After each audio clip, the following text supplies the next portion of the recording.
प्रथम नमन दुसरे चरण संताचे त्यांच्या कृपादाने कथेचा विस्तारू बाबाजी सद्गुरु दास तुका अलंकापुरी पुण्यभूमी पवित्र तिथे नांदतो ज्ञान राजा सुपात्र तया ठविता महापुण्य रासी नमस्कार माझा श्री सद्गुरु ज्ञानेश्वरासी सर्वे सुखिना संतु सर्वे संतु निरामयः सर्वे भद्राणि पश्यन्तु मा कश्चित् दुःखमाप्नुयात्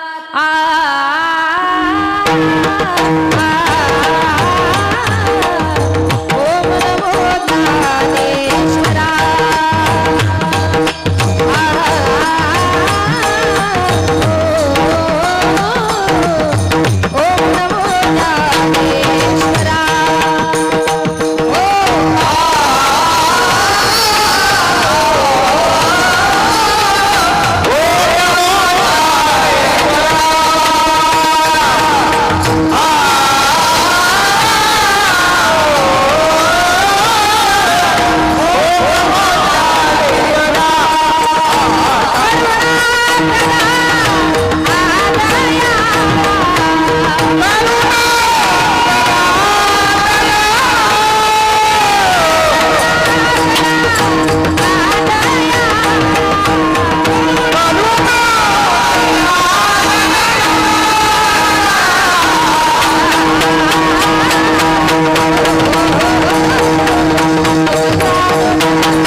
वारकरी संतांच्या प्रस्तुत प्राप्त प्रसंगी कीर्तनरूपी सेवेकरता निवडलेला भंग ज्याने भागवत संप्रदायाचा प्रचार आणि प्रसार थेट पंजाबपर्यंत केला आपल्या रसाळ कीर्तनातून लाखो जडजीवांचा उद्धार केला आणि कीर्तनामध्ये नाचून ज्ञानाची दीप जगात लावले नाचू कीर्तनाचे रंगी ज्ञानदीप लावू जगी ज्यांच्या बरोबर साक्षात पांडुरंग परमात्म्याने जेवावं हा अधिकारच ज्यांना बालपणीस प्राप्त झाला असे आमचे नामदेवराय आणि त्यांचा 4 चरणाचा संत संगतीचं वर्णन करणारा सुंदर असा भंग सेवेकरता निवडला विठाल विठाल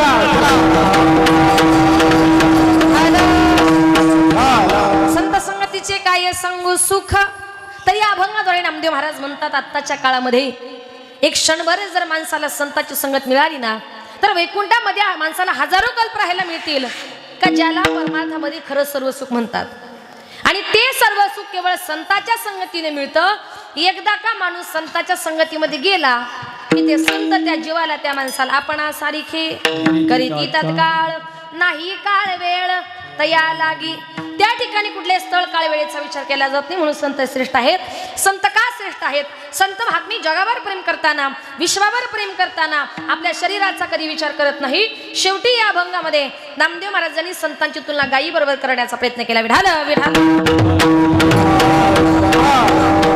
संत संगतीचे काय सांगू सुख नामदेव महाराज म्हणतात मी संताच्या संगतीचे सुख मी काय वर्णन करू पहिला प्रश्न असा नामदेवराय ज्यांच्याबद्दल तोंड भरून कौतुक करतात असे संत म्हणजे कोण संत कुणाला म्हणावं एका सुभाषितकाराने सुंदर वर्णन केले सन्मार्गवर्तिना संत हा तद्रूपेण विद्या विनैरुद्धये सैव वर्तत इति संत हा सन्मार्गाने वर्तन करणारे देव स्वरूप असणारे विद्या व विनय यामध्ये परिपक्व दशा गाठलेले आणि जगत कल्याणाकरता अवतीर्ण झालेले त्यांना संत असे म्हणतात संत महात्मे या विश्वामध्ये आले याला कारण का बुडते हे जाना न देखवे डोळा बुडते हे जाना न देखवे डोळा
न देखवे डोळा येतो कळवळा म्हणून या परमेश्वराच्या नाम चिंतनाशिवाय जग बुडत चालले म्हणून आमच्या संत महात्म्याने अवतार तुम्हा धराया कारण उद्धाराया जड जीवांचा कल्याण करण्याकरता आमच्या संत महात्म्याने या विश्वामध्ये अवतार घेतला. आणि म्हणून नामदेव महाराज म्हणतात जे संत महात्मे या विश्वामध्ये अवताराला आले त्यांचं सुख मी काय वर्णन करू. कारण एकदा माऊलीच्या मनामध्ये असा विचार आला की आपण संपूर्ण जगातील तीर्थयात्रा करावी आणि हा म्हणतोय पांडुरंगाला सांगावा. म्हणून माऊली आळंदीहून पंढरीला आली. पंढरपूरला आल्यानंतर पांडुरंग परमात्म्याने माऊलीला हितगुज विचारण्याकरता अंतर्गाभाऱ्यात नेलं. पांडुरंगाने पुसल्यावर माझी माऊली बोलू लागली पुसता संगीन हितगुज मात बैसोनी एकांत सुख गोष्टी. सांगितलं देवा मला सगळ्या जगातल्या तीर्थयात्रा करायच्या आहे. मग त्याकरता मला तुमचा नामदेवराय बरोबर पाहिजे. आता त्या काळी नामदेवराय म्हणजे देवाचे जीव की प्राण होते. देवाला हो म्हणावं नाही म्हणावं काही समजे ना. कारण देवाच्या लक्षात आलं नामदेवरायानं जर ज्ञानोबरायांबरोबर पाठवतोय तर मला करमत नाही आणि जर नाही पाठवलं तर माझ्या नामदेवाला घ्यायला कोण आलाय. ज्ञान्यांचा राजा गुरु महाराव जो ज्ञान्यांचाही राजा आहे. बरं परमार्थिक भाषेतलं पटत नसेल तर व्यवहारातलं सोपं करून सांगते की ज्याप्रमाणे घरातल्या सगळ्या मंडळींनी एकच विचार केला या दिवाळीला आपल्या सुनेला माहेरला पाठवायचं काय म्हटली नाही नका पाठवू तुमची इच्छा. पण नंतर ऐका सगळ्यांनी ठरवलं या दिवाळीला आपल्या सुनेला माहेरला पाठवायचं नाही. पण त्याच मुलीचे छोटे चुलते काका मुंबई हायकोर्टामध्ये जज होते का ज्यांना सगळे लोक वाकून नमस्कार करतात. नेमके त्या मुलीचे काका तिच्या घरी आले. घरातल्या सगळ्या लोकांनी वाकून नमस्कार केला. विचारलं जज साहेब तुमचं एवढं मोठं काय काम आहे तुम्ही प्रत्यक्ष आज आमच्या घरी आलेला आहात. जज साहेबांनी सांगितलं या दिवाळीला मला माझ्या पुतणीला माझ्या घरी न्यायचंय. घरातली म्हटली आता लगेच घेऊन जा.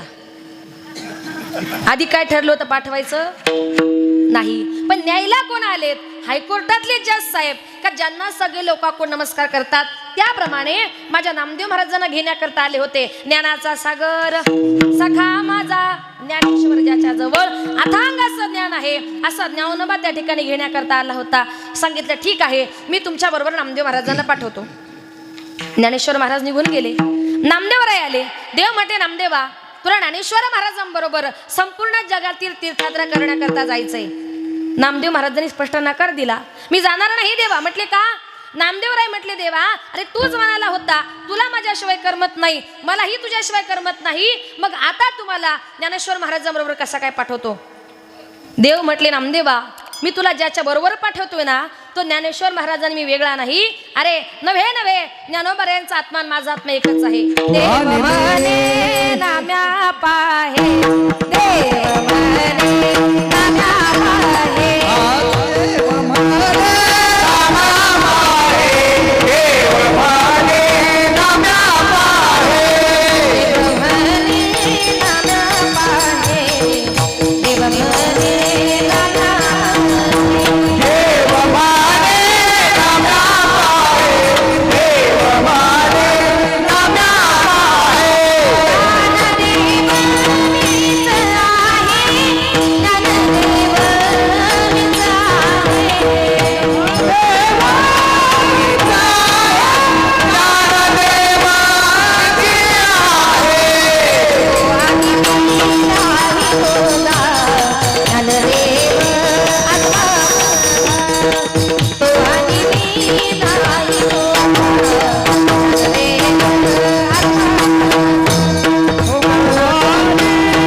देव म्हणे नाम्या पाहे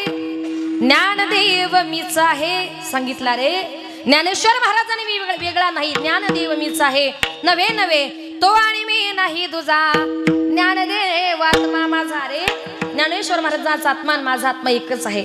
नामदेवराय म्हटले देवा असं म्हणतोस मग मी तीर्थयात्रेला जातो पण एका अटीवर. म्हणे कुठली. नामदेवराय म्हटले देवा मी तीर्थयात्रे करता जाईल पण ज्या देवाचे तुझ्यासारखे कमरेवर हात नसतील ना त्या देवाचं मी दर्शन सुद्धा घेणार नाही. कटेवरी कर नाही ज्या देवाचे अन्न घे मी तयाचे नको घेऊ दर्शन. फक्त तीर्थयात्रा करण्याकरता जाऊ एवढीच माझी इच्छा आहे. नामदेवराय तयार झाले, ज्ञानोबाराय आले. ज्ञानोबाराय नामदेवराय दोघ जण तीर्थयात्रा करण्याकरता निघाले.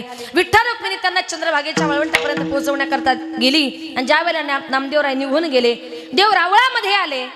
देवाला नामदेवरायने खेरीज एक क्षणभर सुद्धा करमत नव्हतं. गुडघ्या डोके घातले, देवाला काही कळेना, देवाला काही करमेना. ज्या वेळेला कितीतरी वर्षातून ज्ञानोबाराय नामदेवराय तीर्थयात्रा करून परत आले.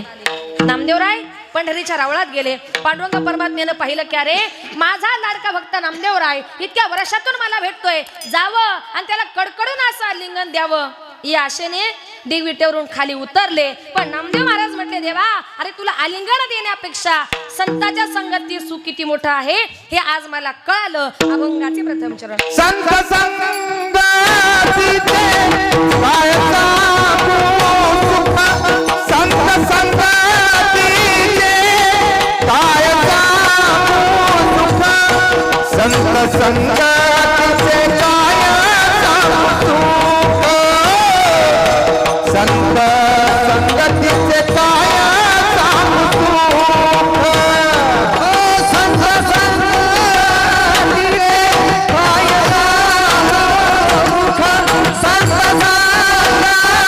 संगतीचे काय सांगू सुख, संत संगतीचे काय सांगू सुख, संत संगतीचे काय सांगू सुख, संत संगतीचे काय सांगू सुख, संत संगतीचे काय सांगू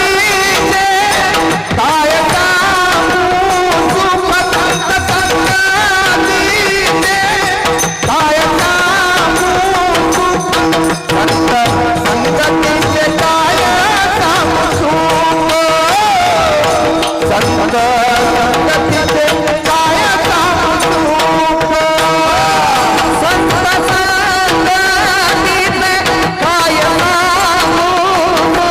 संत संगतीचे काय सांगू सुख, संत संगतीचे काय सांगू सुख, संत संगतीचे काय सांगू सुख.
याला म्हणतात गायक वडून ताडून पण बसवली मात्र.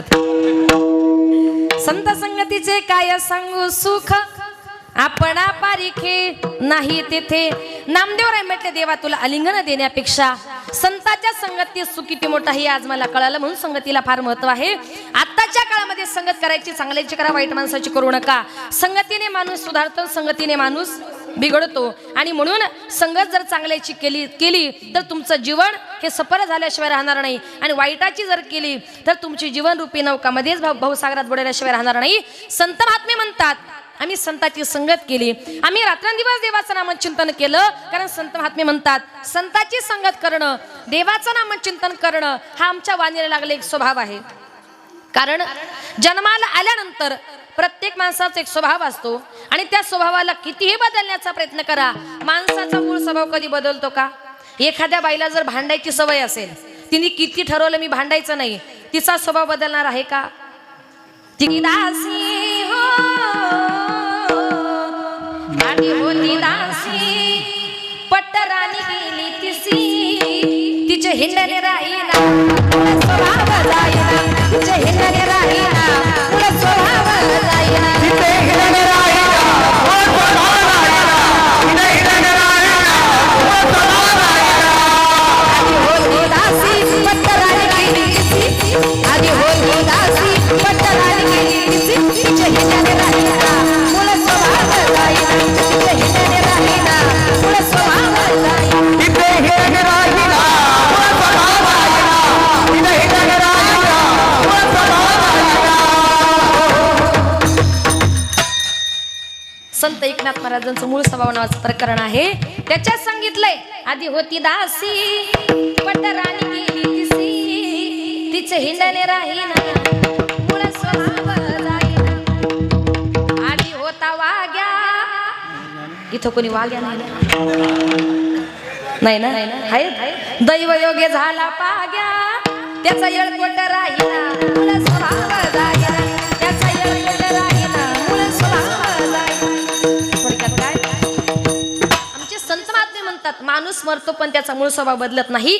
तसं रात्रंदिवस देवाचं नामचिंतन करणं, संतांची संगत करणं हा आमचा त्या ठिकाणी स्वभाव आहे. आमच्या शरीराला लागलेला वळण आहे, पडिले वळण इंद्रिया सकळ. एखादा चांगला मनुष्य असेल, सज्जन असेल आणि एखाद्या दारू पिणाऱ्या माणसाच्या संगतीत गेला, दारू पिणाऱ्या मित्राच्या संगतीत जर गेला, तो म्हणतो बाबा आज योगायोगाने माझ्या बरोबर हॉटेलमध्ये आला तर थोडी तरी घे माझ्यासारखी. म्हणतो नको रे कधी घेतली नाही. अरे जास्त नको, थोडी तरी. अरे नको रे कधी घेतली नाही. अरे जास्त नको, चवीपुरतं एखादं झाकण. याच्या आग्रासो 1 झाकण 2 झाकण 3 झाकण, मग झाकणं पिता पिता नंतर रोज 1 लागते. याला काय म्हणतात माहितीये ना? हुशार तसे तुम्ही. मग याला कारण का? संगत कुणाची, वाईट माणसाची संगत जर केली तर तो वाईटाच्या मागे जातो. पण तो जर दारू पिणारा मनुष्य असेल, एखाद्या वारकऱ्याच्या संगतीत गेला, आळंदीला गेला, पंढरपूरला गेला, कीर्तनाला गेला, भजनाला गेला, नंतर तो म्हणतो अरे मला सुद्धा तुझ्यासारखी माळ घालायची. याला म्हणतात संगत. म्हणून शक्यतो माणसानं वाईटाची संगत करण्यापेक्षा जी माणसं तुम्हाला आम्हाला चांगल्या संगतीने आपल्या शेवट गोड करतील अशा माणसाच्या संगतीमध्ये जा. कारण महाराजांनी म्हटले संत महात्म्यांची हरदक्षण घडता संताचे संगती तेने होई शांती महत् पापा. संताची हरदक्षणाची संगती सुद्धा फार महत्वाची आहे. हरदक्षण जरी माणसाला संताची संगत मिळाली ना, त्याच्यात तुमचा आमचा उद्धार आहे. उदाहरण म्हणून सांगते, एक दिवस एक साधू महाराज गंगेच्या किनारी स्नान केलं आणि गंगेच्या किनारी देवाचं ध्यान करत बसले होते. तेवढ्यात तिथल्या राज्यातला राजा साधू महाराजांच्या पाठीमागे आला. साधू महाराज नेमका करतायत तरी काय, कुठल्या देवाचं ध्यान करतायत म्हणून त्या ठिकाणी तो राजा साधूंच्या पाठीमागे उभा होता. आणि तेवढ्याच समोरच्या गंगेमध्ये एक बगळा पाण्यात चोच बुडवायचा, दगडावर घासायचा, पाण्यात चोच बुडवायचा, दगडावर घासायचा. बगळ्याला पाहिलं आणि साधू महाराजांचे तोंडून शब्द आले, अरे बगळ्या, अरे घीस घीस कर तिखी करे, ऊपर लगाया पाणी, जिस कारण तुम तिखी करे वो सब हम जानी. बगळ्या घासून घासून चोच तीक्ष्ण करतो, हे कशा करता करतो ना हे मला पूर्णपणे माहित आहे. हे साधूचं वाक्य राजाने ऐकलं. साधूचं वाक्य आहे, संताचं वाक्य आहे, म्हणून राजा रात्रंदिवस तेवढंच वाक्य बोलू लागला. घीस घीस करे तिखी करे, ऊपर लगाया पाणी, जिस कारण तुम तिखी करे वो सब हम जानी. आणि तेवढ्यात गंमत अशी झाली, राजाच्या राणीनं राजाला मारण्याकरता अनेक प्रकारचे डावपेच केले होते, पण राजाचं काही त्या ठिकाणी मरण त्याला येईना. म्हणून राणीनेच आपल्या राज्यातल्या न्हाव्याला सांगितलं, न्हाव्या तू आज काय करायचं, राजाची दाढी करायच्या निमित्ताने राजवाड्यात यायचं आणि आज तू काय करायचं, राजाची दाढी करता करता त्याची मान कापायची. न्हावी घाबरला. न्हावी म्हटलं, राणी साहेब, राजे साहेबांना माहिती पडलं तर माझीच अगोदर मान कापेल. तुला जर जगायचं असेल तर माझा आदेश तुला पाळावाच लागेल. राणीच्या म्हणण्यानुसार न्हावी दादा त्या ठिकाणी राजवाड्यात आले. राजे साहेब खुर्चीत बसले. आता दाढी करता करता राजाची मान कापायची. पूर्वीच्या काळी दाढी करण्याकरता वस्तारा असायचा. आता दाढी करता करता मान कापायची म्हटल्यावर वस्तारा कसा पाहिजे, जरा धारदार पाहिजे. म्हणून तो न्हावी दादा काय करायचा, पाण्यात वस्तारा बुडवायचा, हातावर घासायचा, पाण्यात बुडवायचा, हातावर घासायचा. तेवढ्यात राजा म्हटला, अरे न्हावी दादा, अरे घी सगी सकर तिखी करे, ऊपर लगाया पाणी, जिस कारण तुम तिखी करे वो सब हम जानी. घासून घासून वस्त्र तीक्ष्ण करतो, हे कशा करता करतो हे मलाही माहित आहे. हे वाक्य कुणाचं होतं? साधूचं. पण न्हाव्याला वाटलं मलाच म्हटला की काय. न्हावी म्हटला राजे साहेब तुमच्या पाया पडतो, याच्यात माझं काहीच नाही, हा सगळा तुमचा राणीचा डाव आहे. राजा म्हटला अरे दाढी करता करता तुला काय झालं? राणीचा डाव. आता मला खरं सांग नेमका काय राणीचा डाव आहे? आणि मग त्यांनी सांगितलं की राजे साहेब तुमच्या राणीने आदेश दिला होता की आज तू काय कर, राजाची दाढी करता करता मान कापायची, म्हणून मी त्या ठिकाणी वस्त्राला धार लावत होतो. माझा दृष्टांत संपला. सांगायचं तात्पर्य एकच आहे, त्या दिवशी त्या राजाने त्या साधूचं वाक्य जर ऐकलं नसतं तर कदाचित आज त्या राजाची मान कापली गेली असती. पण अरदक्षिण घडता संताचे संगती, तेने होय शांती महत पापा. म्हणून खरं सुख आहे संगत चांगल्याची करण्यामध्ये. म्हणून एखाद्याला मोठा बंगला बांधला, मोठी गाडी घेतली, भरपूर पैसा आला, लोक म्हणतात तो सुखी झाला. पण माझं एकच वाक्य लक्षात ठेवा, माणसाकडे जेवढा पैसा जास्त तेवढं माणसाला दुःख जास्त. रामदास स्वामींनी गोड वर्णन केले, जगी सर्व सुखी असा कोण आहे, विचारे मना तूच शोधून पाहे. या जगात कोणी सुखी नाही. आपल्याला असं वाटतं अरे माझ्या शेजारचा फार सुखी, मी फार दुःखी. एका गावात शेजारी शेजारी 2 घरं होती. त्या 2 घरांची कंडिशन अशी, एका बाईचा नवरा घरामध्ये आला का दोघा नवरा बायकोची सारखी भांडण, त्यांच्यामध्ये शिवाय बोलणंच नाही. आणि दुसऱ्या बाईचा नवरा असा होता, तिचा नवरा घरामध्ये आला त्या घरातून फक्त हसण्याचाच आवाज यायचा.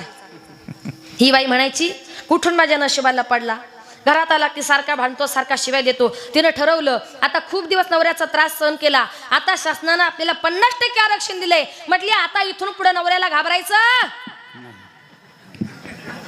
किती जोरात नाही म्हटल्या बघा, आवाज आहे का? म्हटली आता घाबरायचंच नाही. आज नवरा घरामध्ये आला, सवयीप्रमाणे संध्याकाळी नवरा घरात आला, त्यानं भांडायला सुरुवात केली. ही म्हटली का हो, घरात आले की सारखे भांडता, सारखे शिवा देता, तुम्हाला हसताच येत नाही का? जरा शेजारच्या घरात जा आणि तुमच्या मित्राचा हसायचा आदर्श घेऊन या.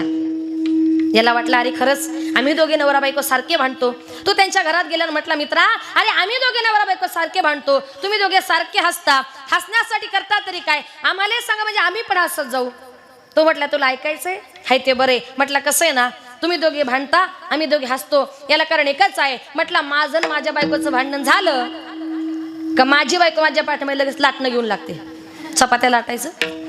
ती लाटणं घेऊन पाठीमागे लागली का मी जोरात पळतो, मी पळालो ती मला लाटणं फेकून मारते, लागलं का ती हसते आणि हुकलं का मी हसतो. म्हटलं आपलं बरं आहे, तुमची लाटण्याची मारा म्हणे, आमच्या कमीत कमी शिव्या तरी. म्हणजे आपल्याला असं वाटतं त्यांचा संसार त्यांचा प्रपंच सुखाचा आहे, कोणाचाही संसार कोणाचाही प्रपंच सुखाचा नाही. कारण महाराजांनी म्हटले दुःख बांधवडी आहे हा संसार, सुखाचा विचार नाही कोठे.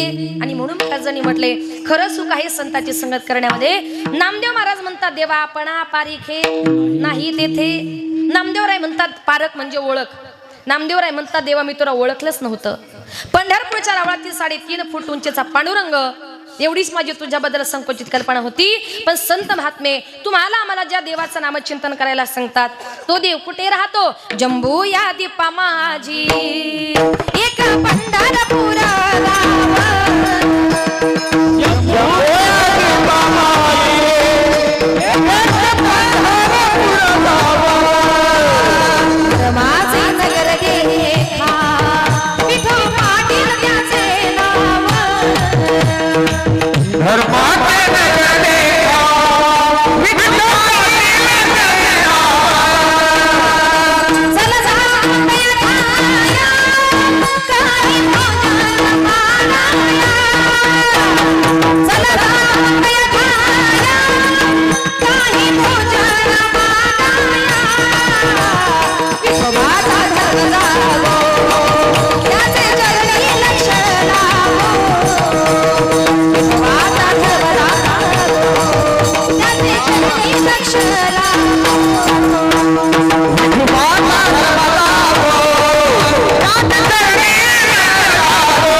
ज्या देवाचं नामचिंतन करायला सांगतात तो देव कुठे राहतो? जंबूया दीपा माझी एक पंढरपूर गाव. सप्तद्वीपांपैकी पहिलं दीप म्हणजे जम्बूद्वीप. त्या दीपात माझा पांडुरंग परमात्मा राहतो. पण नामदेवराय म्हणतात देवा मी तुला ओळखलंच नव्हतं. पंढरपूरच्या गावातील 3.5 फूट उंचीचा पांडुरंग एवढीच माझी तुझ्याबद्दल संकोचित कल्पना होती. पण ज्या वेळेला मला माऊलीची संगत लाभली ना त्यावेळेला संपूर्ण चराचरामध्ये एकच परमेश्वर आहे असा मला अनुभव आला. सर्वाभूती पाहे एक वासुदेव पुसून ठाव अहंतेसा. नामदेव महाराज म्हणतात तो अहंकार आज माझा गळून पडला. कारण नामदेवराय म्हणतात मला अजून तो प्रसंग आठवतोय का ज्या वेळेला मी उत्तर भारतातून तीर्थयात्रा करत करत गोकुळ मथुरा वृंदावन प्रयाग कुरुक्षेत्र करत करत ज्या वेळेला मी सौराष्ट्रामध्ये सोमनाथाजवळ आलो, औंढ्या नागनाथाच्या जवळ आलो, त्या ठिकाणी मोठं मैदान होतं. रात्री नामदेवरायांचं कीर्तन ठरवलं. कीर्तन इतका समाज जमला होता. नवे नामदेव महाराजांचं कीर्तन ऐकण्याकरता स्वर्गातून 23 लाख देव खाली आले होते. आणि त्याच कीर्तनामध्ये माझे पांडुरंग परमात्मा नाचत होते. नाचता नाचता रंग कीर्तनी भरला, प्रेमाची छंदे प्रेमाची छंदे विठ्ठल नाचू लागला. नामदेव कीर्तन करी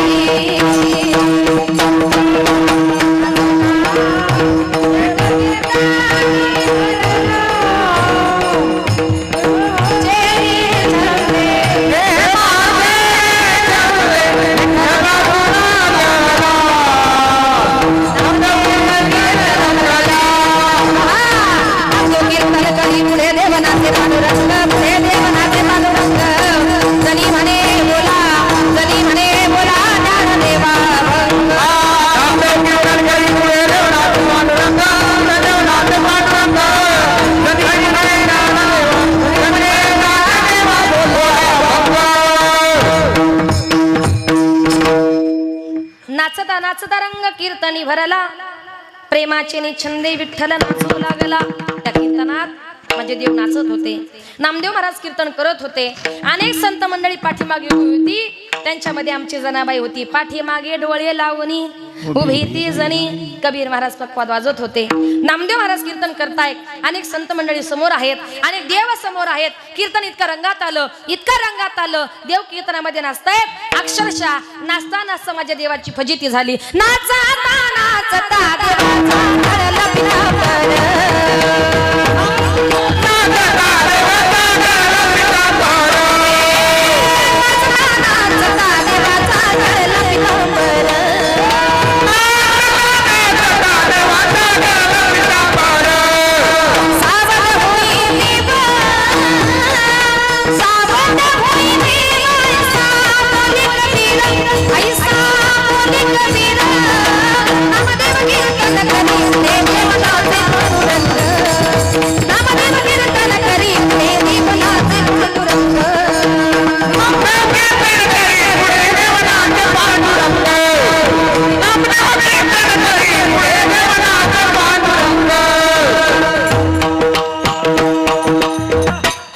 नाचता नाचता देवाचा गळला पितांबर. देवाचा पितांबर गळला. देव भानावर नाही तरीही देव नाचतायत. साधू या संतांनी देवाला धरिले मनगटी. काय झाला म्हणून दचकला जगजेती. अचानक हात धरला. देव घाबरले. काय झालं? कबीर महाराज म्हटले देवा तुमचा पितांबर गळलाय. इतकं कीर्तन रंगात आलं होतं. रात्री 9ला कीर्तन सुरू झालं. पहाटे 4 वाजले तरी कीर्तन चालूच. आणि त्या मंदिरामध्ये काही ब्राह्मण ज्या टायमाला पूजा करण्याकरता आले, बघतो तर काय मंदिरात जायला रस्ता नाही. ओरडले महाराज आम्हाला मंदिरामध्ये पूजा करायला जायचंय, जायला रस्ता नाही. ही काय कीर्तन करण्याची जागा आहे का? तिकडं मंदिराच्या मागे जाऊन तुमचं कीर्तन करा. कर्मठ ब्राह्मण होते ते. आमचे संत हे शांत स्वभावाचे असतात. नामदेवराय तिथून निघाले, मंदिराच्या मागे गेले. मंदिराच्या मागे त्या ठिकाणी सगळे देव गेले, संत गेले. आणि पुन्हा मंदिराच्या पाठीमागे कीर्तन सुरू झालं. देव त्या ठिकाणी नामदेवराय कीर्तन करू लागले. संत मंडळी गाऊ लागली. कबीर महाराज पखवाज वाजू लागले. देव नाचू लागले. अरे त्या औंढ्या नागडा देवाला सगळं पडलं. आज 23 लाख देव माझ्या घरी पाहुणे आलेत. स्वतः पांडुरंग परमात्मा माझ्या घरी पाहुणा आलाय. अनेक संत मंडळी माझ्या घरी पाहुणे आलेत. ब्राह्मणांनी त्यांचा अपमान केलाय. सगळे माझ्या मंदिराच्या पाठीमागे गेलेत. आता मला असं बसून चालणार नाही. अरे आमच्या औंढ्या नागना देवाने काय केलं? फिरविले राहुळ जगा माझी खाती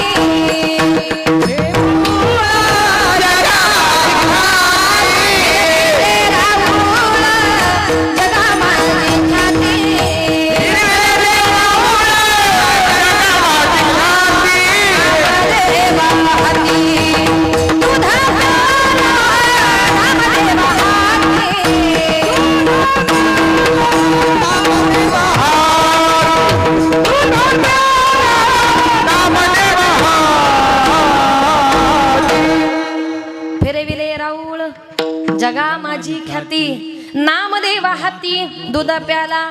त्या औंढ्या नागनाथ देवाने देखील त्या ठिकाणी आपलं तोंड पुन्हा नामदेव महाराजांच्या कीर्तनाकडे फिरवलं. आजही औंढ्या नागनाथला जाऊन बघा, महादेवाचं मंदिर कुठे महादेवाचं नंदी कुठे असं मंदिराच्या समोर, पण तिथला नंदी आज मंदिराच्या पाठीमागे आहे, कारण त्या देवाने तोंड फिरवलं. दृष्टांत संपला. नामदेव महाराज म्हणतात, अरे औंढ्या नागनाथ देवाने तोंड फिरवलं, पण निर्जीव दगडाचं मंदिर सुद्धा फिरलं. हे कुणाच्या कृपेने झालं? संताच्या. म्हणून नामदेवराय म्हणतात, बाबांनो मी तुम्हाला एक नाही तर दोनही हात वर करून सांगतो, आताच्या कलियुगामध्ये संगत करायची आहे, साधूची करा, संताची करा, कारण या कलियुगामध्ये संताच श्रेष्ठ आहेत, अभंगाचे दुसरे. साधू थोर जाना, साधू थोर जाना,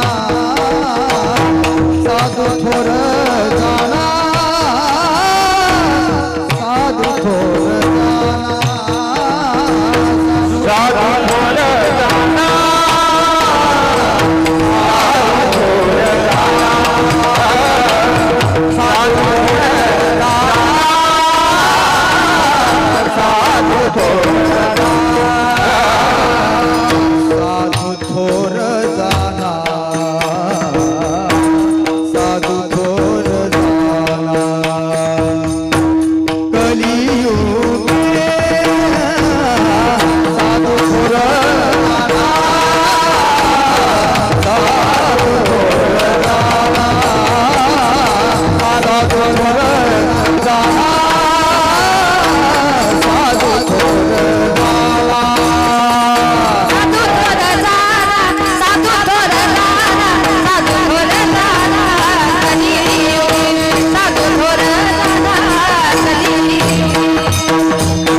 साधू थोर जाना, साधू थोर जाणा, साधू थोर जाणा. एकदा नाही तीनदा म्हटलंय या कलियुगामध्ये, साधू थोर जाणा, साधू थोर जाणा, साधू थोर जाणा.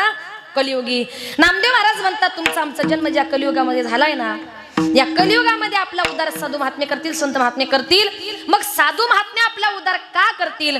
तर महाराजांनी म्हटलंय, संताविन प्राप्ती नाही, संताशिवाय तुम्हाला देवाची प्राप्ती होणार नाही, असं अनेक वेदांनी त्या ठिकाणी सांगितलेलं आहे. हरिप्राप्तीशी उपाय धरावे संताचे ते पाय, संताचे पाय धरल्याशिवाय तुम्हाला भगवंताची प्राप्ती होणार नाही. म्हणून पूर्वीच्या काळचे साधू आणि आत्ताच्या काळचे साधू, साधूंमध्ये सुद्धा फरक आहे. म्हणून साधू या शब्दाचा अर्थ काय? ज्यानं 6 धुवून टाकले. 6 म्हणजे काय? काम, क्रोध, लोभ, मत्सर, दंभ, अहंकार, षडविकार ज्यानं धुतले, ज्याचे संपले, त्याला म्हणतात साधू. आणि म्हणून महाराजांनी म्हटले, पूर्वीच्या काळचे साधू.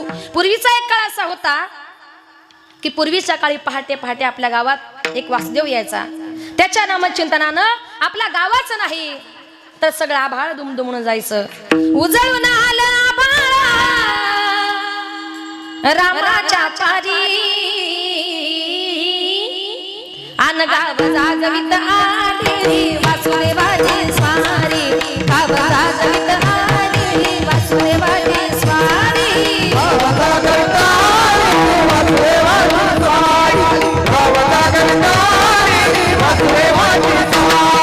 सूर्याचा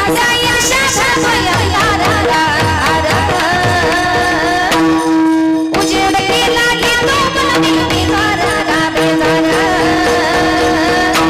बापाच्या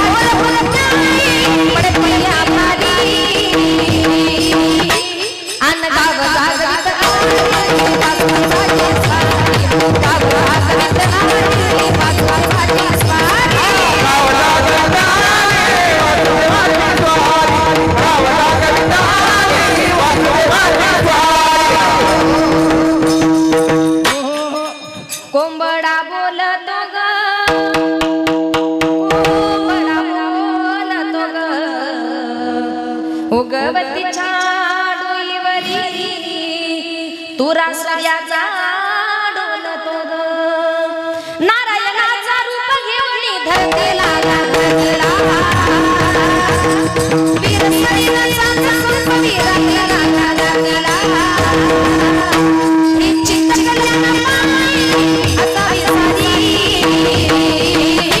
अनगाव गावात आली वाजवाय वाजवाय स्वारी गावात आली वाजवाय वाजवाय स्वारी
अशा प्रकारे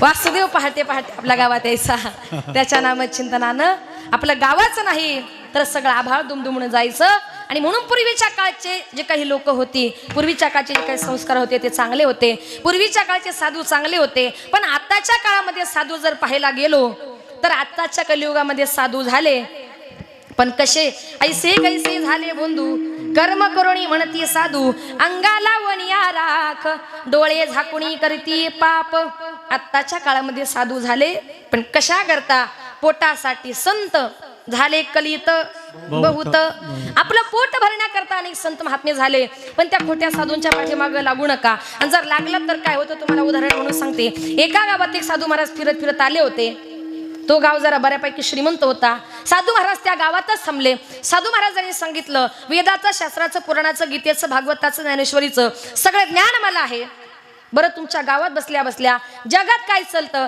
हे मला कळतं 1 लाखाचे 2 लाख करतो 2 लाखाचे 4 लाख करतो पैसा कुणाला नको आहे मग तुम्हाला सांगते ते बंधू साधू असेच असतात जर कधी आले तर लक्षात ठेवा तुम्हाला म्हणतात 1 लाख द्या 2 लाख देतो आपल्याला 1 लाखाचे 2 लाख देतात नंतर 2 लाखाचे 4 लाख देतात आपण त्याला 4 लाख दिले तो आपल्याला 8 लाख देतो एक दिवस आपण त्याला 50 लाख दिले लोकांचे पैसे गोळा केले का साधू फरार असं बऱ्याच ठिकाणी झालेलं आहे तो साधूही तसाच होता आणि त्या साधूवर इंजिनियरची श्रद्धा बसली तो इंजिनियर घरी गेल्यानं बायकोला म्हटलं अगं आपल्या गावात तितके चांगले साधू आले तितके संत महात्मे आलेत का त्यांना वेदाचं शास्त्राचं पुराणाचं ज्ञान आहे पण इथं बसल्या बसल्या गावात काय चालतं जगात काय चालतं हे त्यांना कळतं त्या इंजिनियरची बायको म्हटली तुम्ही काही म्हणा पण माझा काय त्या बंधू साधूवर विश्वास नाही इंजिनियर म्हटला अगं तू त्यांचं दर्शन घ्यायला चल मग तुला कळेल ती म्हटली अजिबात नाही माझा काय त्याच्यावर विश्वास नाही कारण त्या इंजिनियरची बायको म्हणजे एका कट्टर वारकऱ्याची मुलगी होती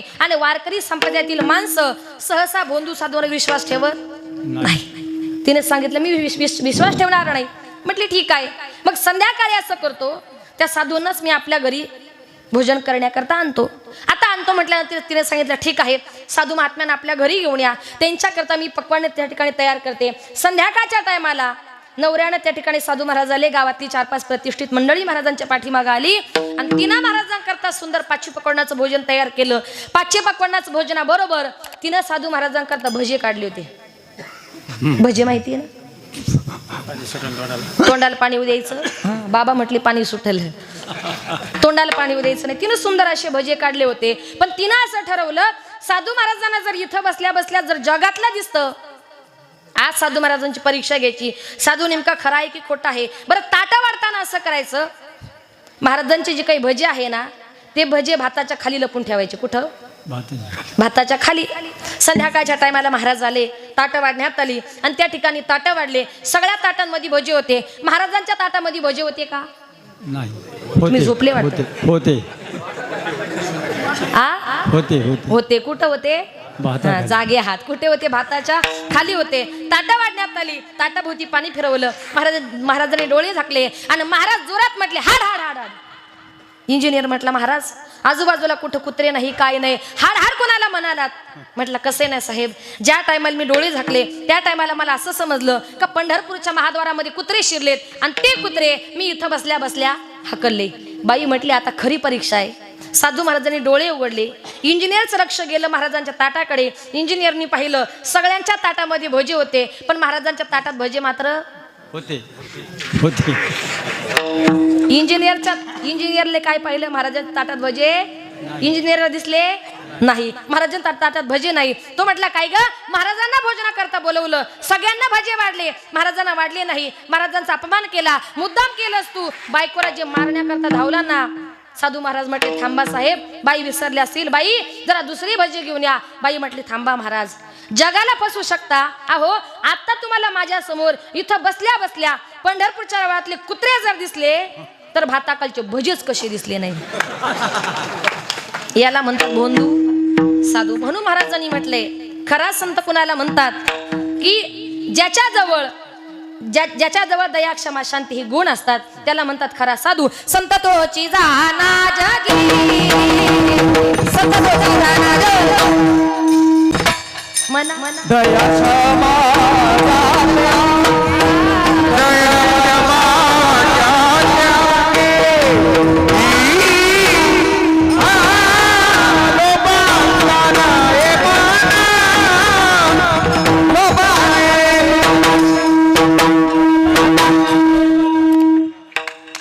महाराजांनी म्हटले, संत तोची जाणा जगी, दया क्षमा ज्याची अंगी, ज्याच्याजवळ दया, क्षमा, शांती हे गुण असतात त्याला म्हणतात खरा संत. म्हणून महाराजांनी म्हटले, संताची संगत करा, साधूची संगत करा. या काळामध्ये साधू थोर आहे, संत थोर आहे.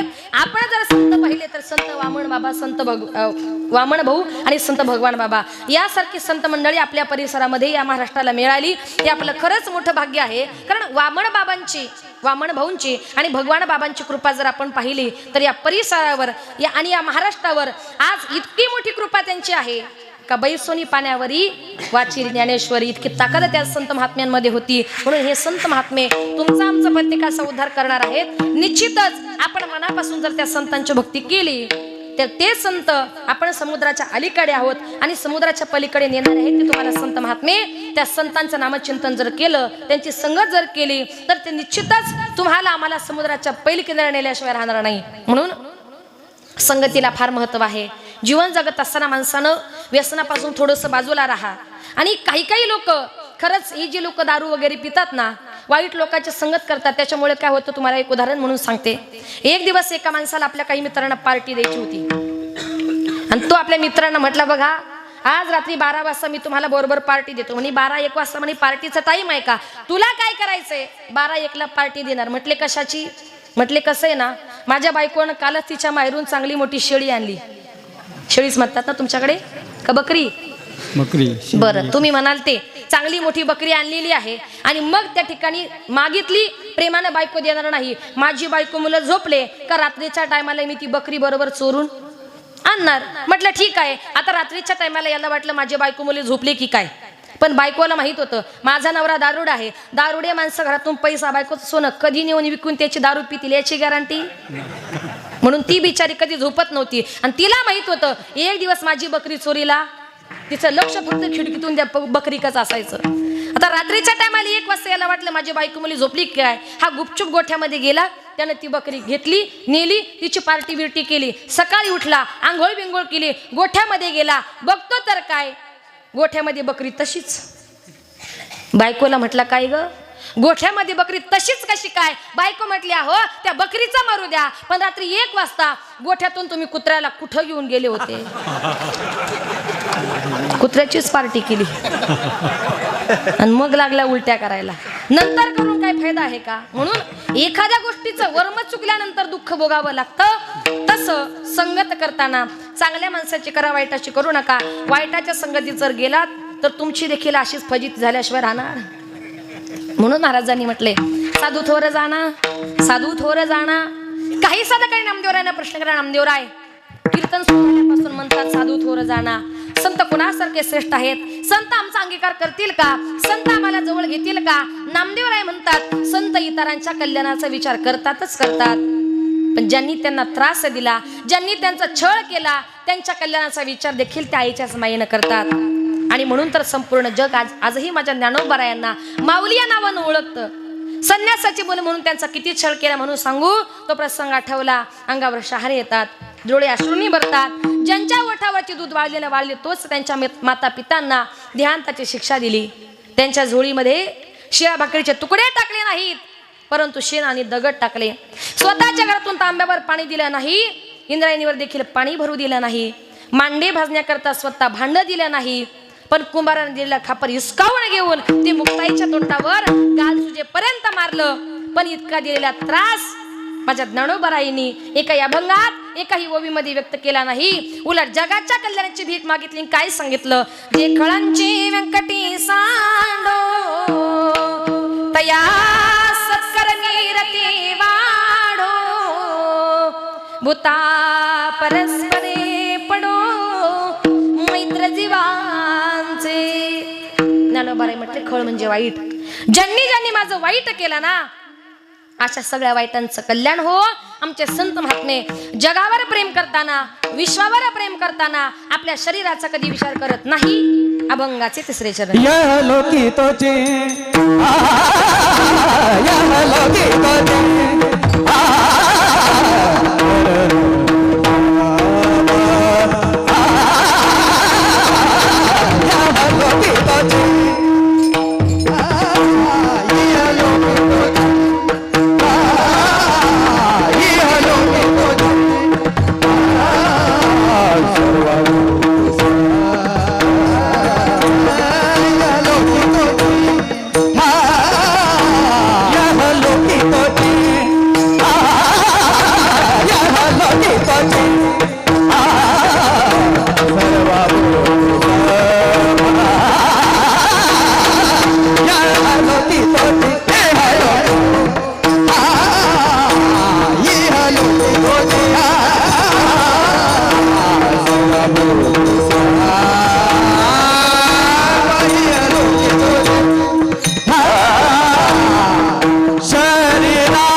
सर्वाभूती सम शरीराचा भ्रम नेनो कदा.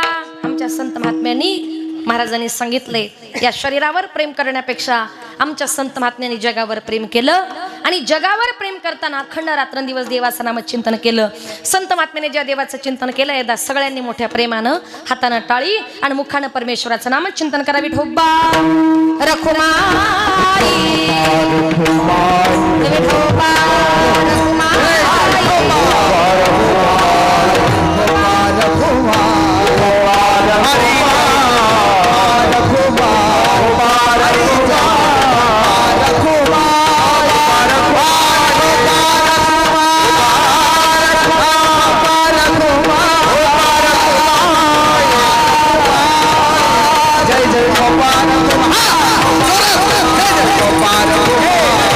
हरे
वा वा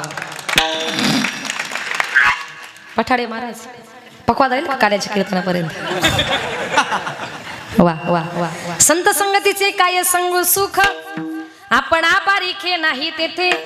साधू थोर जाणा, साधू थोर जाणा, साधू थोर जाणा कलियुगी. आता या ठिकाणी जवळजवळ 11 वाजले. आपल्या कार्यक्रमाची वेळ संपली. हा संपायचं सुरू झाली.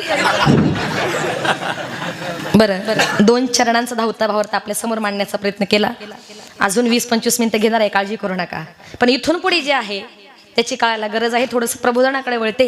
एके ठिकाणी संत तुलसीदास म्हणतात की माते, तुला जर मुलाला जर जन्म द्यायचा असेल तर अशा मुलाला जन्म दे. जननी जने स्वभक्त बने, दाता बनिया शूर, नाही तो बरी वांज भली. क्यों खाया नूर. माते, मुलाला जर जन्म द्यायचा असेल तर चांगल्या मुलाला जन्म दे, नाहीतर माते तू वांज राहिली तरी चालेल. म्हणून आई बापाचे आपल्या गर्भावर आपल्या मुलांवर चांगल्या प्रकारे संस्कार महत्वाचे. संस्कार म्हणजे काय? ज्या वेळेला स्त्री गरोदर असते, गरोदरपणी प्रत्येक महिन्यात त्या स्त्रीनं आपल्या गर्भावर संस्कार करताना काय म्हटलं पाहिजे? बाई पहिल्या ग मासी उभी होते मी अंगणात, डाव्या कुशीला रंगनाथ ग, जो बाळा जो जोले जो. डाव्या कुशीला रंगनाथ ग, जो बाळा जो जोले जो. बाई दुसऱ्या ग मासी, बाई दुसऱ्या ग मासी, मी आठवीत होते हरी, मी आठवीत होते हरी. आले संकट काश्मीरावरी ग, जो बाळा जो जोले जो. आले संकट काश्मीरावरी ग, जो बाळा जो जोले जो. बाई तिसऱ्या ग मासी, बाई तिसऱ्या ग मासी, मी वाजवित होते टाळ, मी वाजवित होते टाळ. संत रूपान येईल बाळ ग, जो बाळा जो जोरे जो. संत रूपान येईल बाळ ग, जो बाळा जो जोरे जो. अशा प्रकारे प्रत्येक महिन्यात जर मातेने आपल्या गर्भावर आपल्या मुलांवर संस्कार केले, निश्चितच मातांनो पितांनो आपली मुलं चांगली जन्माला येतील. संस्कार महत्वाचे. पण आताच्या काळामध्ये काही माताच अशा आहेत का त्यांना आपल्या गर्भावर संस्कार कसे करावे हे माहित नाही. त्या माता काय करतात, 1-2 महिने झाले गरोदर राहिल्या, डॉक्टर काय सांगणार, तुम्हाला आरामाची गरज आहे. मग गरोदर राहिल्यानंतर आराम करायला कुठे जायचं? महिला मंडळ कुठे? माहेरी. माहेरी गेल्यावर करमणुकीचं साधन काय? त्या टीव्हीनं वाटोळ केलं ना, काही ठेवले का? अहो ती माता टीव्ही पुढे बसते, काही पिक्चर लावते, काही गाणे लावते. ती माता तो टीव्ही बघता बघता झोपते. ती माता झोपते पण तिच्या पोटातला गर्भ सगळे गाणे आणि पिक्चर ऐकत असतो. असे परिणाम जर एक गर्भावर झाले, एकदा का मुलगा जन्माला आला, वरातीला हळदीला गेला, तो म्हणतो बँडवाल्या आणि बजावणा. याला कारण का? कुठेतरी लहानपणापासून संस्कार करताना चुकलात, म्हणून तुमची मुलं वाईट वळणाला गेली. आत्ताच्या काळामध्ये माता आईबाप आपला मुलगा रडायला लागला त्याला मांडीवर घेतात आणि एकच गाणं म्हणतात, वटाणा फुटाणा शेंगदाणा, उडत चालले टनाटना, वाटेत भेटला तिळाचा दाना. आपल्या मुलांवर संस्कार कसे? वटाणा फुटाणा शेंगदाणा. याचा परिणाम काय होतो? एकदा का आपली मुलं पार्टीला बसली हॉटेलमध्ये का त्यांना दारूच्या बिअरच्या बरोबर काय लागतात? वटाणे फुटाणे. चांगला अनुभव दिसतोय बरं का. तुम्ही भरपूर हसलात म्हणजे नक्कीच काहीतरी गडबड आहे. असो, म्हणून संस्कार जसे संस्कार कराल ना, आई बापाने संस्कार केले म्हणून तशी मुलं जन्माला आली, म्हणून चांगले संस्कार करा. नाहीतर आपण जर आपल्या मुलांवर चांगले संस्कार केले नाही, कुणीतरी एक परगीरची मुलगी घरात येते, 1-2 महिने घरातलं वातावरण बघते, नंतर हळूच नवऱ्याला म्हणते या घरात मला तुमचे आईबाप नको. बायकोच्या सांगण्यावरून आईबापाला घराच्या बाहेर काढतो. एकदा का आईबाप घराच्या बाहेर गेले, बायकोला घेणार, घरात बसणार, काम नाही धंदा नाही, ताट घेतो, रोज सकाळी बायकोची आरती करतो. जय देव जय देव जय माझी बायको, तू जे सांगशील तेच मी ऐको, जय देव जय देव. तुमच्याकडे आहे का बायकोची आरती? आली तरी करू नका. बरं एवढ्या वेळ काय मन समाधान होत नाही. परत ताट घेतो, परत आरती करतो. आग आग बाईले सर्व तुला वाहिले, तू माझी देवी मी तुझा भोप्या. भोप्यान भूपी घरात, आई बाप कुठं घराच्या बाहेर. पण आम्ही सांगत नाही तुम्ही तुमच्या बायकोची आरती करू नका, प्रेम करू नका. अवश्य करा, पण कधी करा. तुमची बायको जर तुमच्या आई वडिलांची सेवा करत असेल ना तर तुम्ही तिची सेवा करा. आणि तुमची बायको जर तुमच्या आई वडिलांची सेवा करत नसेल ना तुम्हाला ही तिची गरज. काही भामटे नाही सुद्धा म्हणत नाही. म्हणून या विश्वामध्ये आई बापासारखं श्रेष्ठ दैवत नाही. चांगले संस्कार करा. पूर्वीचा एक काळ जर बघितला, पूर्वीच्या काळचे संस्कार जर बघितले ना, पूर्वीच्या काळी माता रात्रंदिवस कुठलंही काम करताना रात्रंदिवस देवाच्या नावाच्या उभ्या गायच्या. काय असेल मावशी घरी मिटवा. पूर्वीच्या काळी माता संस्कार कशा करायचे एकदा मी पुढे म्हणते. माझ्या सगळ्या माता भगिनींनी पाठीमागं म्हणायचंय. पहिला नंबर आपला, कारण आपण या देशाच्या राष्ट्रपती होतो. आता तुम्ही सध्या पंतप्रधान नरेंद्र मोदी. इथं एकच बघायचंय आवाज कोणाचा. 2 मिनिटाकरता टाळ पखवात काहीच वाजू नका. प्रथम माझे पाठीमागं महिला बोलतील, नंतर पुरुषांनी बोलायचंय. जरा त्यांच्यावर कॅमेरा फिरवा, टाळ्या वाजवा, मोठ्यानं बोला. पुरुष मंडळीपेक्षा आपला आवाज मोठा आला पाहिजे, कारण आपण मराठी तडक्याच्या चॅनलला जाणार आहोत बरं का. म्हणून आपला तडका दाखवा जरा. सुंदर माझे जाते ग फिरते बहुते ग. टाळी. ओव्या गाऊ कौतुके तू ये रे बा विठला. आवाज. सासू आणि सासरा दिरतो तिसरा. ओव्या गाऊ भ्रतारा तू ये रे बा विठला. वा वा. आवाज. प्रपंच दळण दळीले पिठ म्या भरिले. सासू पुढे ठेविले तू ये रे बा विठला. वा वा. आमचा आवाज ऐकला. नंबर आता तुमचा. बघा आता आवाज कोणाचा तुमचं तुम्हीच ठरवा किती काढायचं. बाळ सगुण गुणाचे ताने ग बाळ दिसतय गोजिरवाने. काय सांगता घराने ग गोकुळच्या नारी. गोकुळच्या नारी. श्रीरंग माझा वेडा ग त्याला नाही दुसरा जोडा. तुम्ही याची संगत सोडा ग गोकुळच्या नारी. अग तुम्ही यांची संगत सोडा ग बावीच्या नारी. म्हणा ना काय झालं. कशाला धरलंय व आवाज नाही काय नाही.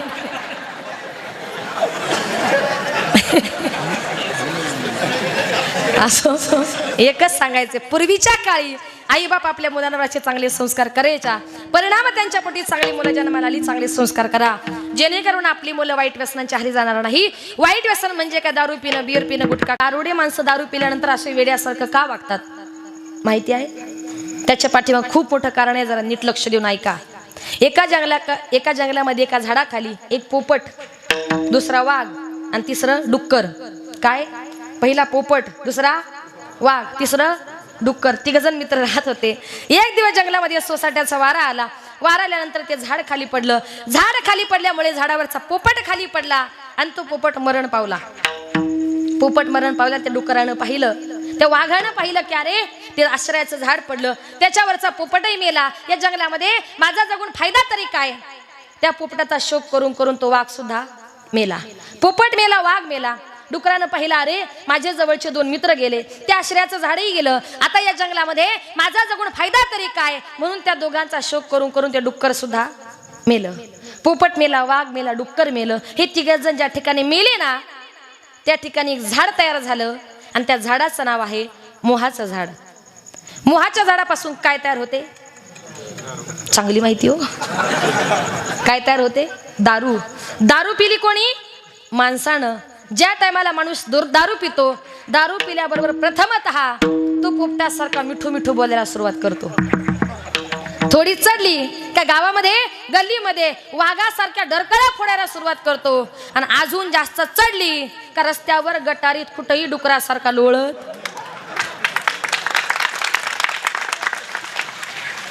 पटलं वाटतं, पटलं. म्हणजे ही लोक दारू पिल्यानंतर असं का वागतात याच्या पाठीमागे कारण आहे. दारू पिऊ नका, वाईट व्यसनांच्या आहारी जाऊ नका, आणि ज्या दिवशी माणसानं दारू पिली त्या दिवशी त्याचा प्रपंच संपला. म्हणून जी वाईट व्यसन आहे ती वाईट व्यसन करू नका. समाजामध्ये जीवन जगत असताना आजचा दिवस जर पाहिला, आजचा दिवस म्हणजे आपल्या भारत देशाचा स्वातंत्र्य दिन, आणि योगायोग जुळून आला तो म्हणजे रक्षाबंधन. अतिशय पवित्र असा हा जो काही सण आहे, हे रक्षाबंधन जे आहे, आत्ताच्या या सणाच्या दिवशी भावाचं आणि बहिणीचं नातं जर बघितलं, याच्यासारखं गोड नातं या जगात दुसरं कुठलंच नाही. भावा ग बहिणीचं किती गोड असे नातं, ज्याला त्याला कळे एका हृदयात. भावाचं बहिणीचं अतिशय गोड नातं, अतिशय प्रेमाचं नातं, पण ज्याला कळालं त्यानेच घेतलं. कधी कधी भाऊ बहिणीच्या गावात येतो, बहिणीच्या घरी जात नाही, गावातून निघून जातो. शेजारची बाई म्हणते, अगं तुझा भाऊ सकाळी गावामध्ये पाहिला. तिला वाईट वाटतं की अरे माझा भाऊ माझ्या गावात आला पण माझ्या घरी नाही आला. गावावरून गेले बंधू गाव कुसाची पायरी, घरी नाही आला माझी असुसी राहिली. माझा भाऊ गावात आला, माझ्या घरी नाही आला. त्या ठिकाणी तिला रात्रंदिवस आपल्या भावाची काळजी वाटते, आणि म्हणून बहीण भावासारखं श्रेष्ठ दैवत नाही, बहीण भावासारखं श्रेष्ठ नातं या जगात दुसरं कुठलं नाही. आपली बहीण म्हणजे एका देवीसारखी असते, तिची सेवा करा. देवीची सेवा तुम्हाला आपोआप झाल्याशिवाय राहणार नाही. 4 बहिणी असतात, एकुलता एक भाऊ असतो. आईबाप गेलेले असतात, आईबाप गेल्यानंतर ती भाऊजाई म्हणते, हो तुमचे आईबाप गेले, 4 बहिणींचं करता करता, त्यांच्या मुलांचं करता करता पैसा पुरत नाही, इथून पुढं तुमच्या बहिणींकडे लक्ष द्यायचं काय म्हटल्या नाही, लक्ष द्यायचं नाही.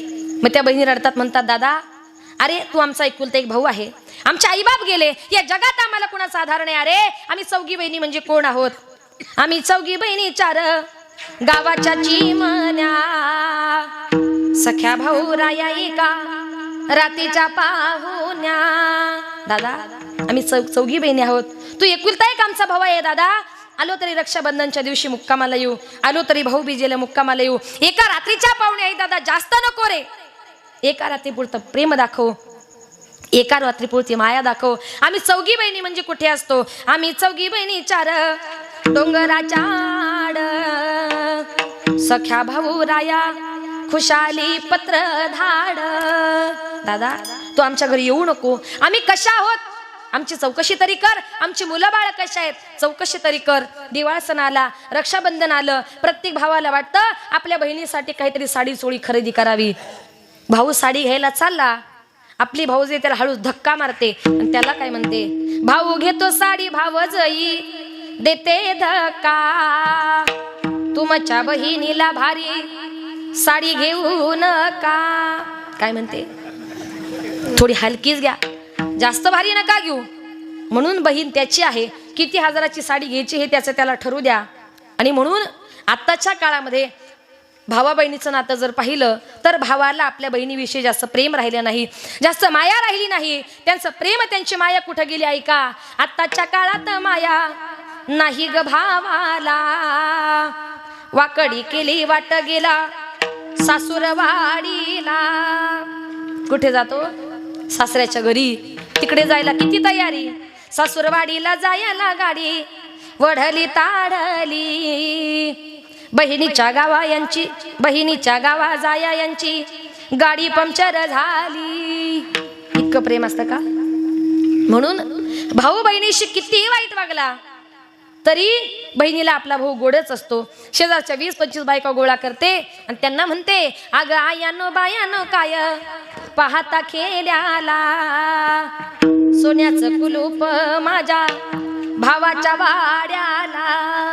कधी असतं का नाही. बहिणीचं असणारं प्रेम आजच्या दिवशी इतकं श्रेष्ठ नातं बहीण भावाचं असतं, रक्षाबंधनचं नातं इतकं श्रेष्ठ नातं असतं.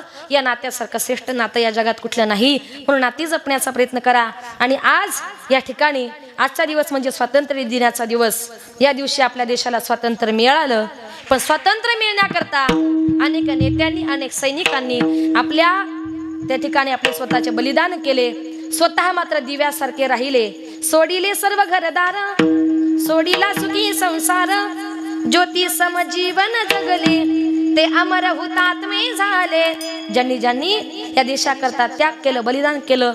आज हिंदू भांडतात, मुस्लिम भांडतात, सगळ्या जातीचे लोक भांडतात, म्हणतात हा देश आमचा आहे. हिंदू म्हणतात देश आमचा, मुस्लिम म्हणतात देश आमचा. आपण फक्त इकडे भांडतो, पण तिकडे देशाकरता लढणारे सैनिक वेगळेच आहेत. आज पाठीमागे आपण पाहिलं कितीतरी सैनिक, कितीतरी जवान त्याच्यामध्ये शहीद झाले. त्यांच्या पाठीमागे कोणाची बायको, कोणाची आई, कोणाची वडील, कोणाची बहीण, कोणाची अनेक लोक त्या ठिकाणी पोरकी झाली. पण त्यांनी मात्र आपल्या देशाला स्वातंत्र्य मिळवून दिलं आणि अतिरेक्यांपासून या देशाला वाचवलं. म्हणून आपण भांडतो हा देश आमचा, पण मी सांगते हा देश तुमचा नाही, माझा नाही, हिंदूंचा नाही, मुस्लिमांचा नाही, तर हा देश कुणाचा आहे? नीट ऐका.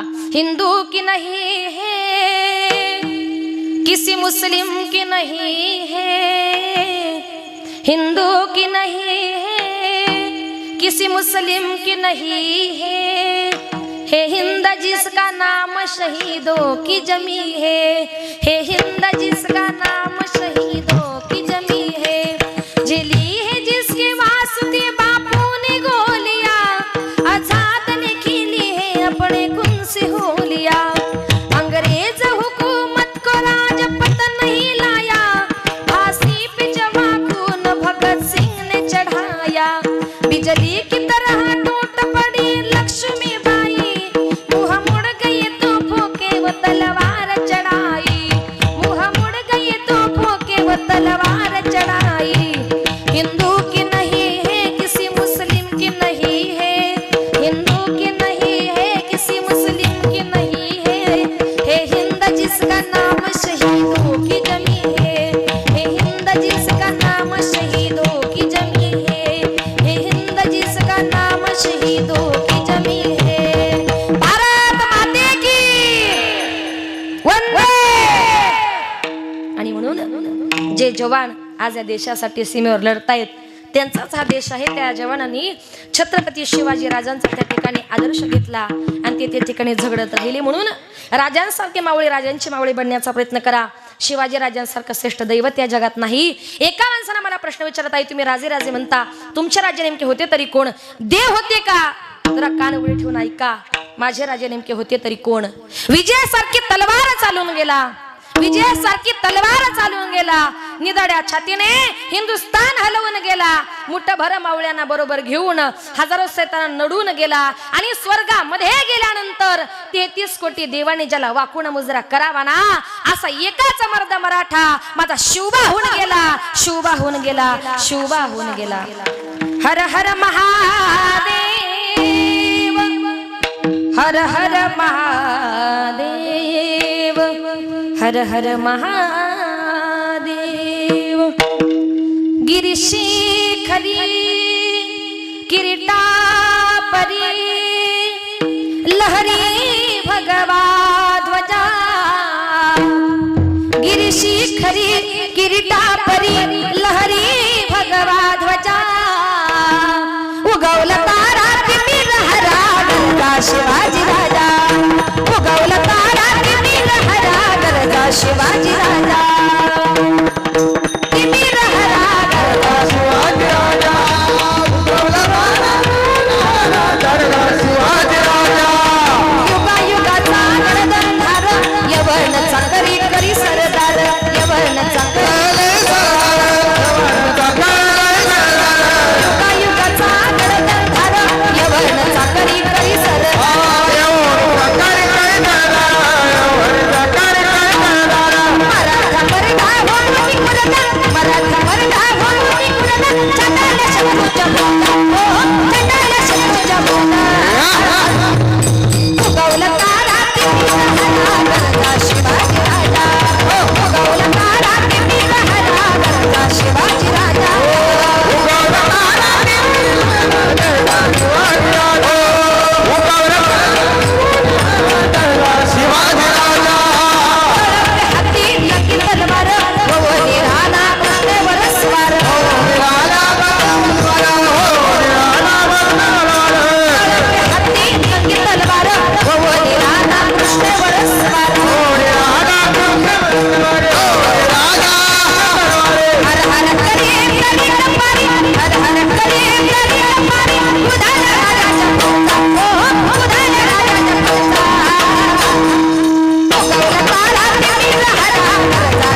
शिखरी तीर्थापरी हरी भगवा भजा तारा के विरहदा शिवाजी राजा तारा के विरहदा शिवाजी राजा शिवाजी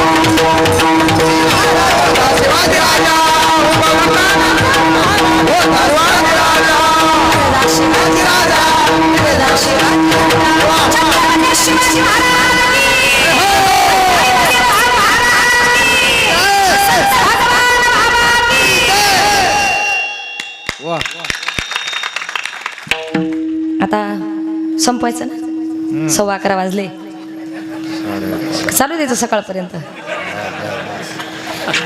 एक जाताना आपल्या समोर एक गवळण सादर करते आणि कीर्तन रूपी सेवा संपवते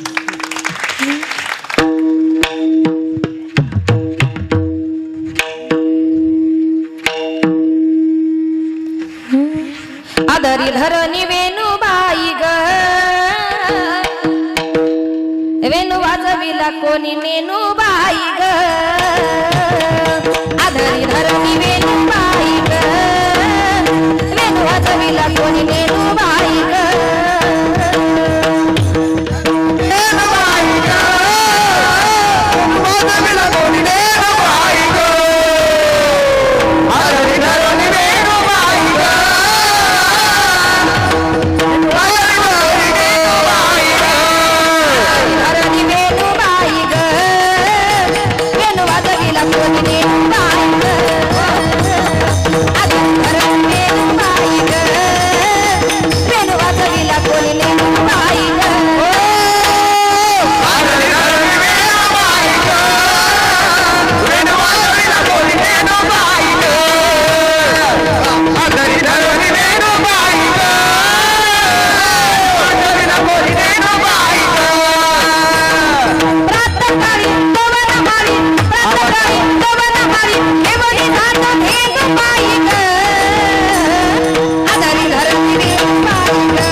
आता या ठिकाणी सालाबादप्रमाणे चालू असलेला हा पत्रिका कुठे गेली अखंड हरिनाम सप्ताह श्री क्षेत्र बावी या गावामध्ये चालत असलेला नाम सप्ताहाचा कार्यक्रम श्री हरिभक्तपरायण डॉक्टर न्यायाचार्य नामदेव महाराज शास्त्री यांच्या आशीर्वादानं हरिभक्तपरायण प्रल्हाद महाराज श्री क्षेत्र दत्त संस्थान बावी यांच्या अध्यक्षतेखाली हरिभक्तपरायण वैकुंठवासी भगवान बाबा यांच्या 123व्या जयंती उत्सवाच्या निमित्ताने वर्ष 16वे आणि या वर्षामध्ये पदार्पण करत असताना आजची ही दुसऱ्या दिवसाची कीर्तनरूपी सेवा प्रथमतःच बडबड करू नका 2 मिनिटाकरता हे पुष्प ही सेवा गुंफण्याकरता या ठिकाणी माझ्याकडे आलेलं आहे आणि प्रथमतःच एक 4-5 महिन्यापूर्वी माझं कीर्तन मुंबईला, नवी मुंबई, कामोठी येथे झालं होतं आणि तिथे आपल्या गावातली काही आमचे भाऊ मंडळी त्या ठिकाणी राहतात.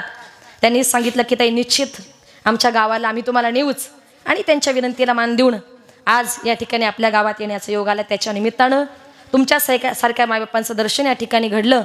खरंच अतिशय आनंद वाटतोय का गाव अगदी छोटंसं आहे आणि येताना आम्ही जो काही परिसर बघितला, अजूनही महाराष्ट्रात जिकडे तिकडे पूर येतोय, लोकांना पाणी नको नको झाले, पण इकडे अजून प्यायला पाणी नाही, अशी परिस्थिती आहे. पण अशा या परिस्थितीमध्ये आज आपल्या गावातल्या तरुण मंडळीने हा सप्ताह गावातले तरुण करतात आणि त्यांच्या पाठीमागे आशीर्वाद आहेत त्या गावातील वारकऱ्यांचे, गावातील प्रौढांचे, गावातील वृद्धांचे. म्हणून गावातल्या लोकांचे आशीर्वाद जर असतील, तुमच्यासारख्या वयस्कर माणसांचे, निश्चित तरुण हा देशाचा एक पाया आहे आणि तरुण काही करू शकतो. तरुणांची ताकद आज इतकी मोठी आहे का इतक्या दुष्काळी परिसरात या तरुणांनी हा जो काही सप्ताहाचा कार्यक्रम घडून आणला. आणि या सप्ताहामध्ये हे कीर्तनकार जर बघितले, आज महाराष्ट्रातले सगळे नामवंत कीर्तनकार त्यांनी आपल्या समोर आणले. खरंच त्यांच्याकरता एकदा टाळ्या वाजवा. खरंच आनंदाची गोष्ट आहे का एवढ्या दुष्काळी परिस्थितीमध्ये इतकं भव्य दिव्य मंडप, इतकं सुंदर नियोजन, इतका मोठा कार्यक्रम आपण या ठिकाणी करतायत.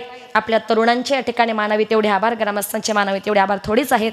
या कार्यक्रमाकरता ज्यांनी 2 तास सुंदर मृदुंगाची सेवा दिली, ती मृदुंगाचार्य, महाराष्ट्राचं भूषण आणि महाराष्ट्रात ज्यांचं नाव आहे. खरंच महाराष्ट्रामध्ये आज पखवाद वाजवण्यात 1 नंबर म्हटलं तर फक्त आज आमचे भरत महाराज पठाडे. खरंच आज आपण पाहिलं असेल, अतिशय भान हरपून ते या ठिकाणी मृदुंग वाजवतात. मला काय होईल की याचा विचार ते करत नाही. खरंच माझ्या पांडुरंग परमात्म्याची इतकी मोठी ताकद त्यांच्या पाठीमागं आहे. आणि खरंच आज महाराष्ट्रात इतके नामवंत मृदुंगाचार्य, आज या ठिकाणी त्यांची माझी भेट झाली. एकदा लातूरलाही त्यांची माझी भेट झाली होती, पण तिथे सिस्टीमचा खूप मोठा प्रॉब्लेम झाला, त्याच्यामुळे कीर्तन काही एवढं जमलं नाही. पण आज तो योग या ठिकाणी जुळून आला, सुंदर सेवा दिली. महाराज तुमचे आभार. माझ्यासारख्याने काय म्हणावे, खूप सुंदर अप्रतिम अशी सेवा दिली. तुमचे आभार. ज्यांनी सुंदर गायनाचं काम केलं ते गुणीजन गायनाच्या या ठिकाणी आमचे आदरणीय हरिभक्तपरायण रवी महाराज पवार, संजय महाराज देवकर, शिवाजी महाराज काकडे. खरंच इतकं त्रिमूर्ती, अप्रतिम गायन, अप्रतिम. खरंच काय बोलावं त्यांच्याबद्दल. आपण मगाशीच पाहिलं, मला असं वाटलं की माझं कीर्तन सोडून आज यांचं गायनच ऐकायचं की काय पहिल्या चालीला. म्हणजे इतकं सुंदर सरगम वगैरे इतकं सुंदर त्यांनी केलं. खरंच महाराज काय बोलावं तुमच्या गायनाबद्दल. तुमचे आभार. आमचे बाबा असतील, बाकीची टाळकरी मंडळी असेल, बाकीचे गेले काय घरी टाळकरी, खाली बसले का महाराज, दमले का काय. असो, खरंच अप्रतिम अशी सेवा दिली. सगळ्या गुणीजनांचे, टाळकऱ्यांचे आभार. तुळशीवाल्या आईंचे या ठिकाणी मनपूर्वक आभार म्हणते. वेणेकरी बाबा, त्यांनी 2 तास सेवा दिली, त्यांचे आभार. माझ्या पाठीमागे आज एक नाही 3 चोपदार आहेत, पण चोपदार जर पाहिले कोणाची उठायची हिंमत नाही, असे चोपदार या ठिकाणी आहेत. आणि माझ्या पाठीमागून तर कोणी येऊ शकत नाही. असो, त्यांचे या ठिकाणी मनपूर्वक आभार. आमचा आवाज तुमच्यापर्यंत ज्यांनी पोहोचवला, गोड सुंदर अशी साऊंड सिस्टीम दिली, एकदम कडक, वा सुंदर सुंदर आवाज येत होता, त्याच्याबद्दल भाऊ तुमचे या ठिकाणी मनपूर्वक आभार. तुम्ही सगळा श्रोतवर्ग या कार्यक्रमाला मोठ्या संख्येने उपस्थित झालात, कार्यक्रमाची शोभा वाढवली.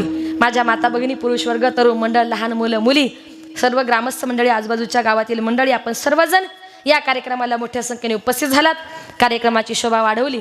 जवळजवळ 11:30 वाजलेले आहेत, पण तुम्ही पहिल्यापासून जे बसलात, अगदी सगळ्यांचे चेहरे अगदी फुलासारखे टवटवीत आहेत.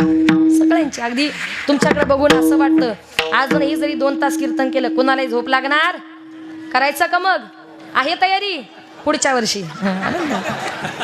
आनंद वाटला खूप. खेळीमेळीच्या आनंदाच्या उत्साहाच्या वातावरणात ही सेवा पार पडली. याला कारण आहेत हे गायक, हे वादक आणि ही सिस्टीम. वा. आणि यानंतर माझ्या श्रोतवर्गाचे आभार, ज्यांनी 2 तास या कार्यक्रमाचं शूटिंग केलं. ते मराठी तडका या यूट्यूब चॅनलवर आपलं कीर्तन दिसणार आहे. त्या भाऊनीच देखील 2 तास शूटिंग केली. तुमचे देखील या ठिकाणी मनपूर्वक आभार मानते. आमचा तडका जरा चांगला फोडणी चांगली द्या, त्याला चांगला तडका असला पाहिजे. असं त्यांच्या या ठिकाणी मनपूर्वक आभार मानते. या कार्यक्रमाकरता मी मुंबईहून या ठिकाणी आले येण्याकरता माझे पती श्री प्रकाश पांडुरंग पाटील, ते देखील या ठिकाणी उपस्थित आहे. त्यांचेही मनपूर्वक आभार. माझे पतींचे आभार मानते. माझे पती भिवंडी तालुक्यात एक वडूनवघर गाव आहे, त्या गावचे ते माजी सरपंच आणि ते राजकारणात आहे, मी परमार्थात आहे. पण खरंच भगवंताची कृपा, त्यांची साथ आहे म्हणून इथपर्यंत आले. आणि माझी 1.5 वर्षाची मुलगी देखील या ठिकाणी घेऊन आले, कारण खूप लांबचा प्रवास आहे. आमच्या भाऊंनी बघितलं, तिला ताप आलेला होता. आल्याबरोबर तिला औषधं वगैरे दिली, खाऊ घातलं आणि थोडंसं यायला उशीर झाला, कारण आम्ही पाथर्डीतून 22 मॅपला आम्ही दुसऱ्याच आष्टीतल्या 22ला गेलो. हां, कापशी 22ला गेलो. तिथं गेलो, ते म्हटले आमच्या गावात सप्ताह काय नाही. मग इकडे आलो, नाहीतर 7 वाजता बरोबर आलो असतो, पण यायला थोडेसे 8:30 झाले. पण तरी सुद्धा थोडंसं कार्यक्रम उशिरा सुरू झाल्यामुळे आत्तापर्यंत केला. म्हणून आल्याबरोबर ज्यांच्या घरी भोजन केलं, त्यांचं नाव काय? आदिनाथ दादा खरमाटे. त्यांच्या घरी भोजन घेतलं, त्यांच्या या ठिकाणी मनपूर्वक आभार. त्यांचं नाव शेवटी घेतलं याला कारण का, ते म्हणतील ताई आमच्या गावात आल्या, सगळ्या गावाचे नाव घेतली, आमचंच खाल्लं ना आमचं नाव नाही घेतलं असं नको पाहिलं. म्हणून खूप सुंदर 5 पकवानाचं भोजन आमच्याकरता बनवलं होतं. त्यांचे या ठिकाणी मनपूर्वक आभार मानते. आणि जाताना एक सूचना की नगर जिल्ह्यामध्ये अकोले तालुक्यामध्ये एक वाशेरे गाव आहे, नगर जिल्ह्यातला अगदी शेवटचा तालुका अकोले तालुका. समोर बसले बाबांना त्या अकोल्याची चांगली कल्पना आहे. काय नाव बाबा तुमचं? आसाराम बाबा, आश्रू बाबा.